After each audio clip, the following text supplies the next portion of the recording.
Enterprises and co-founder of the Rose That Grew and Reinvest. He's going to be talking to us a little bit about investing in commercial real estate and other projects that he has happening in the tech space and media space. So go ahead, tell us a little bit more about yourself, Brandon. Yeah, well, thanks for having me on.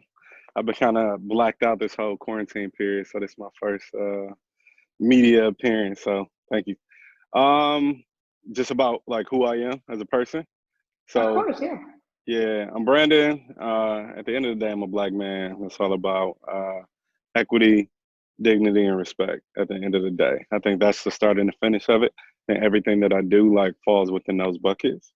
I'm from Milwaukee, Wisconsin. I was born in Los Angeles, California. Lost my house to an earthquake back when I was 5 years old, and then moved to Milwaukee and was raised there that entire time. I want to say about 3 years ago, I expanded to DC. So I go back and forth between DC and Milwaukee. That's where I split my time and spend a lot of my time. And high level, that's who I am. My background, I went to Marquette University for undergrad. I studied economics, I studied sociology. I also went on to become a personal banker, done some personal banking work at PNC Bank, left there, purchased a 4-unit home because I really wanted to just be on my own. I was 23 at that time, trying to be an entrepreneur. It was going okay, but I wasn't really making money, so I ended up taking another job. I worked at 2 CDFIs doing community lending. So my background is in community development, finance, economic development. And with those companies, I was able to provide loans to businesses of color primarily, and women and veteran-owned companies from anywhere like $50,000 to about $4 million. So that was my background. But throughout that entire period of time, from I'd say 2010, where I did this like commercial real estate quick program that exposed me to commercial real estate development, until now, I've been studying and learning and participating in the commercial real estate space in some way, shape, or form. So primary thing that I do in terms of my work, I guess my day job right now is running my own company. Well, a few of them, but my primary company that I run is Rural Enterprises, which is a commercial real estate development firm and a commercial real estate investment firm that specializes and focuses on affordable housing. I also created a media company and an agency called The Rose That Grew, which we'll touch on. And then next, I'm launching a real estate crowdfunding platform that democratizes the process of real estate investing and empowers people through education, as well as the ability to invest in real estate, directly invest in real estate for as low as $500. So I know that was a mouthful, but that's essentially what I've been up to. And that's what I am. Yeah. So I think one of the things that we've been talking about, community reinvestment, and coming at it from the perspective of working in commercial real estate. I think you kind of touched on this when you gave us a little bit of your background, but how would you sort of advise, or how would you recommend folks who are interested in getting started and taking those initial steps so that they can actually actively invest in these communities? I know you mentioned like CDFIs and other lending programs and opportunities, but what are other ways that people can get more educated and start to coalesce around these issues? Yeah, no, that's a great question. I think the first thing it's important to zoom out a little bit. I think it's essential to understand what your investment goals are and what your investment strategies are. And the only way you get to that is by educating yourself high level on real estate. So Right. I would say that learning about real estate and the various types. So really just watching videos like this and reading articles and reading books. I mean, for the development space specifically, there's no central way to get into development. But in terms of just real estate and investing, I would recommend realizing that it's so broad and there's a lot of subcategories. So just start super high level. Okay, real estate high level. What are the types? You have residential and you have commercial. Okay, in residential, what does that mean? Residential is typically something that is owner occupied, right? 1 through 4 units in terms of the financing. And then commercial is like everything outside of that. And the way that I define them, it's really based on the financing tool, right? So residential real estate allows for a residential loan. Commercial real estate is an investment loan. So you can get a commercial real estate property that's, you know, uh, call it 5 single-family homes bundled, like that's a commercial real estate project. So I say all that to say, just learn high level the different types. When it comes to real estate, there's brokerages where you can become a realtor. There's appraisals. There are construction companies, various types within that. You know, you have engineering firms, you have attorneys. Like, there's so many ancillary roles when it comes to real estate in general. I think identifying where your passion lies, like mine happened to be finance. So when it came to my fight of community development, I took the pathway of finance to do so. I think Right. everyone can do whatever their strength is. Just realize that it's a very, very broad category, and likely whatever you like, there's some way, shape, or form it's related to real estate. So Yeah. start high and then dig a little deeper. Yeah, so that's a great segue to my next question. So let's talk a little bit about your new tech venture, Reinvest. Tell us a little bit more about it, and tell us about, sort of the reason why you're looking at incremental investment in real estate versus financial markets, especially because you have a background in both and you understand both. Just tell us a little bit more about how the app came about and the reason why you went with real estate as the platform. Yeah, no, that's a good question as well. So Um, to date, I'm a commercial real estate developer. So I develop apartment buildings from the ground up. My first project was a 60 unit development in Milwaukee, Wisconsin. I'm about to break ground on an 89 unit development in Milwaukee, Wisconsin. I have a 79 unit breaking ground early next year. I have a 150 unit in Madison, Wisconsin. Both of those are mixed use properties. And I'm working on a couple things out in DC as well. So as I was developing and learning about development, I saw that there was a disproportionate amount of investment from people that were not minorities and people weren't of color. Like, and frankly, Black people were boxed out, to be honest. I mean, it's just what it is. And the primary reason is education as well as resources. Right. And when you have those two things, you have the ability to bridge that gap, but it's so hard to become aware and it's so hard to get into the mix, for lack of a better term. It's probably as close to us impossible for an entire community to get up to speed in the way that I feel like we should be doing. So my answer kind of to that was really a solution from the problem in which I saw. There's really two problems, honestly, that I'm striving to solve through the crowdfunding platform. On Okay. one side, it's the investor problem, right? So like the average investor just cannot invest in commercial real estate because of those barriers, education and resources. And frankly, there's most investments require a large check size, right? It may be 250,000 to even participate in a commercial real estate transaction. Right. And, if the average, household net worth for a Black family is $17,000, it's pretty unrealistic to assume that we as a community can participate in that way, Yeah. right? So the same average uh, net worth for a white family is 171,000, right? So if the white family and the Black family, there's a 10 times, there's a difference between 10 times, right? So the white family is worth 10 times more than the Black family. There's only two real reasons for that to happen. Either one, there's inequity and there's been a disproportionate amount of um, resources, education, and environment, or two, Black people are just inferior. And for anyone who thinks the latter is just, you know, ill-informed, to say the least, I'll keep it PG, Right. PC. So that said, it's like, okay, how can I push the ball forward and how can I move the culture forward? So the goal was to do that. And then when I'm developing these projects, as a minority developer, there was another issue.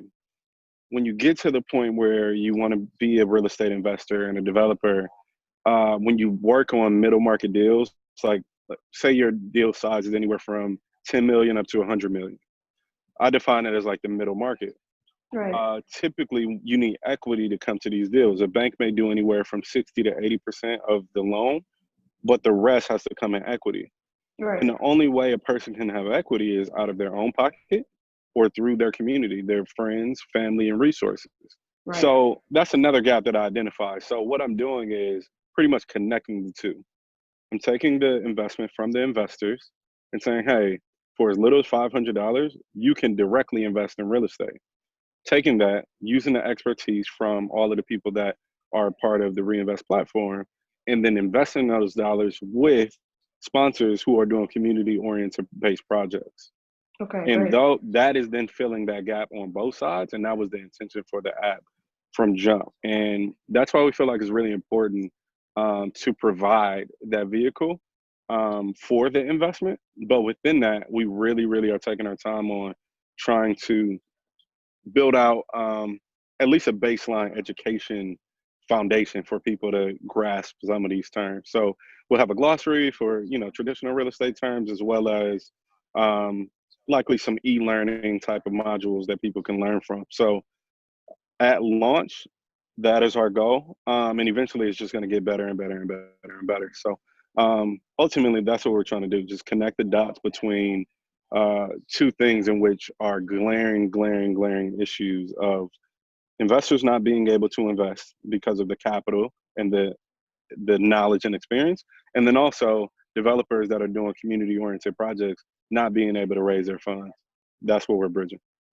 And I think that this is extremely important at this time. I think if we combine the moment that we're in history, really, with the COVID-19 pandemic disproportionately affecting Black communities, For and the sure. moment in time that we're in where, there is quote unquote buy-in from, Black, white, all races in the nation and around the world in terms of the need to really stop turning a blind eye to Black communities and trying to figure out socioeconomic solutions. I think platforms like this are really important.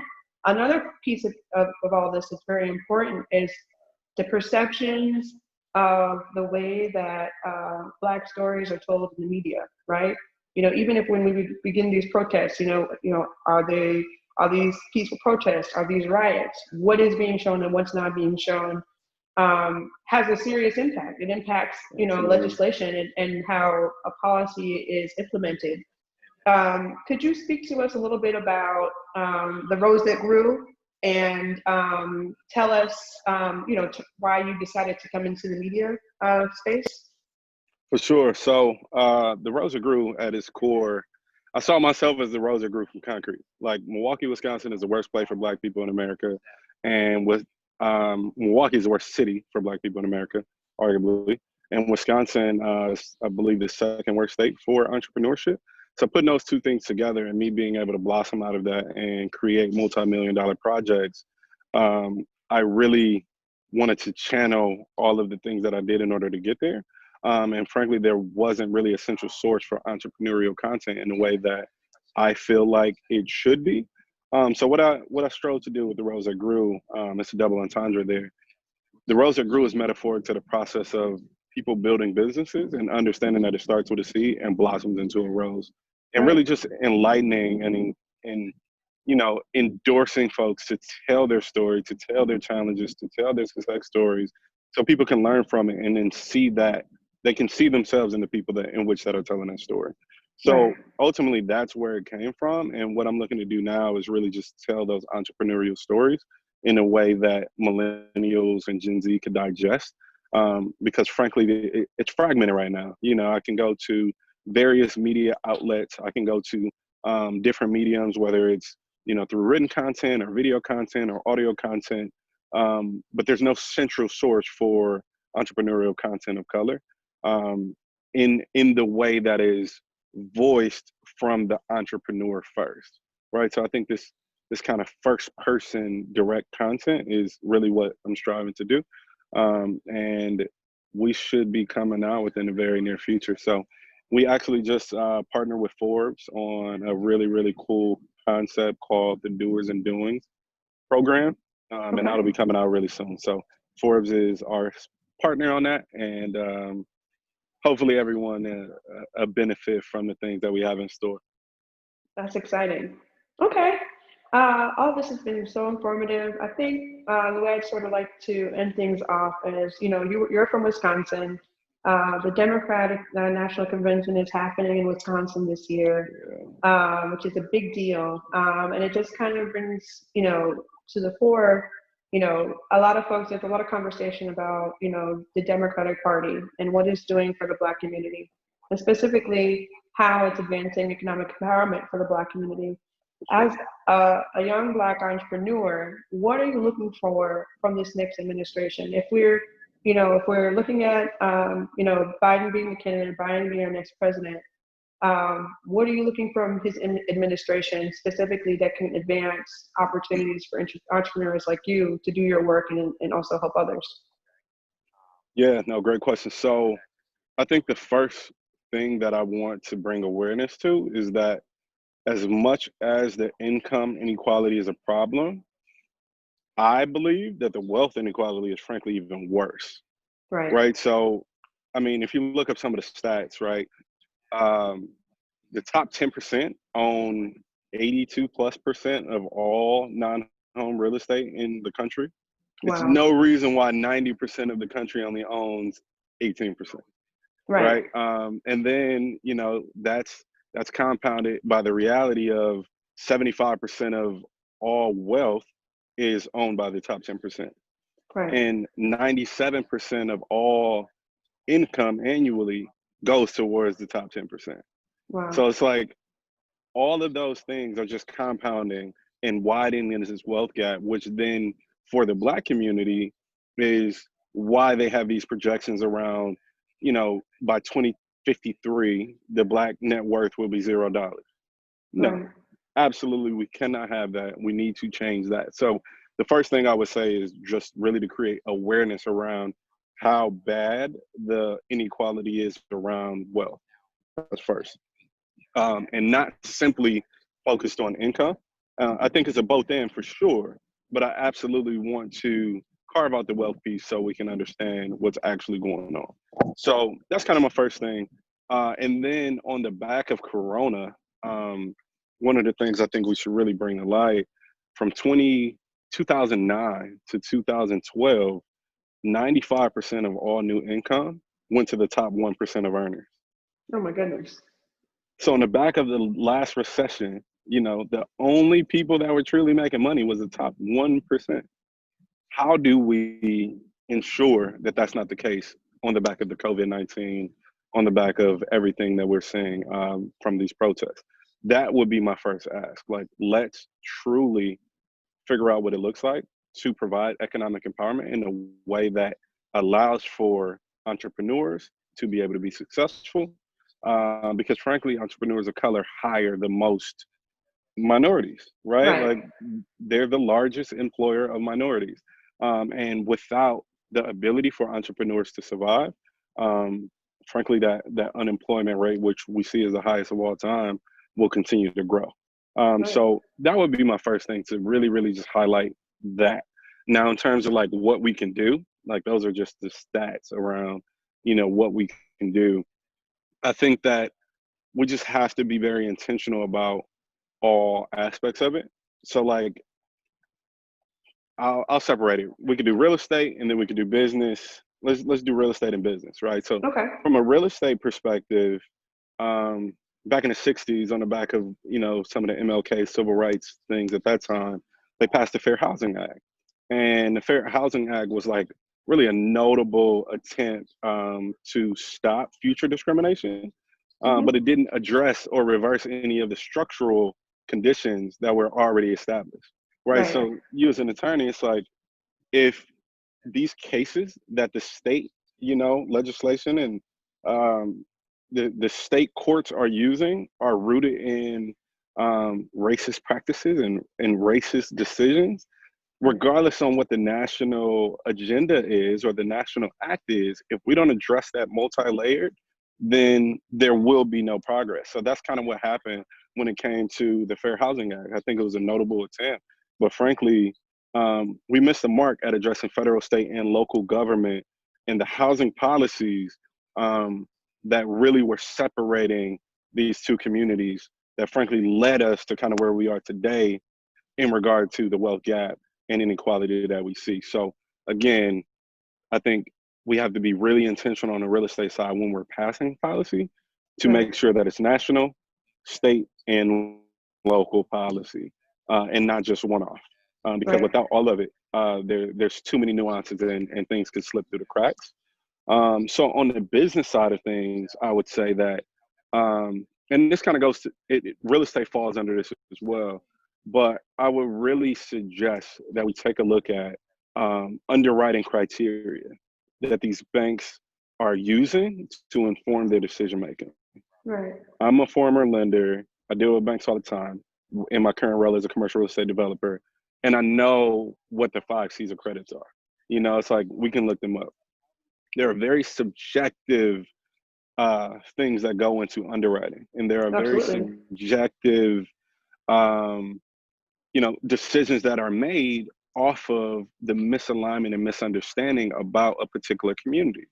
I think Right. there's a lot of value in disenfranchised communities. There's a lot of value. We can bring that value back, but unless we understand what that value looks like, unless we understand how the people that were within these communities are the true and actual gems to bring it to a place of resurgence, um, we will never truly get the investment that we need from these banks, from these institutions that are giving out these dollars. And frankly, when businesses receive funds, I want to say they're 7 times more likely to be successful on an ongoing basis, right? So Right. it's like, if we don't have the ability or the infrastructure to be able to do it, and there's a gap on both sides. I think we need technical assistant work as well.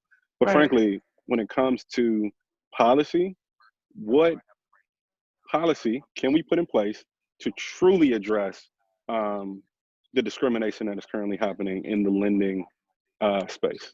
I Right. think that really is the answer. Now, what that looks like on paper, that's much longer of a conversation than 30 minutes would afford for. But those are the two things that I would want to ask for. Yeah, I think those are two amazing steps. I think, especially your comments on underwriting and how subjective that process is. Also, having worked in finance before attending law school, I know that these are those decisions that are happening on the ground are having these really significant ramifications nationally and also on the local level. Okay, great. I really appreciate you taking the time to share your insights with us. I think I learned a lot. I know that viewers will also learn a lot. I guess we could just end off with, let us know how people can find you and support everything you're doing, and when we might be able to look out for the Reinvest app. Okay. Yeah, cool.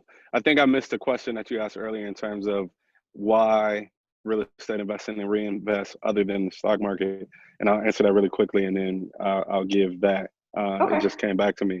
But so we'll have reach for people to invest in. And I'm Okay. sorry, hopefully they can chop it up or something.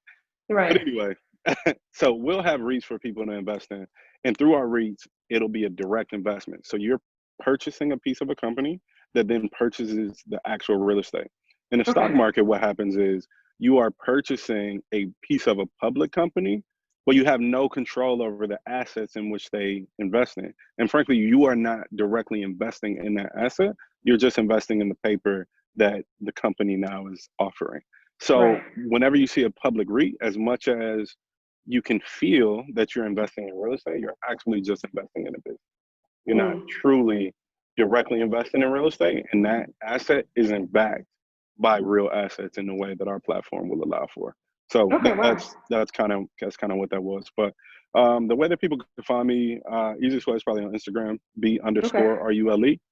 I am not very active on Facebook or Twitter. I'm also on LinkedIn, Brandon Rule. If you go to brandonrule.com, you can see some of the things that I have going on in terms of my companies.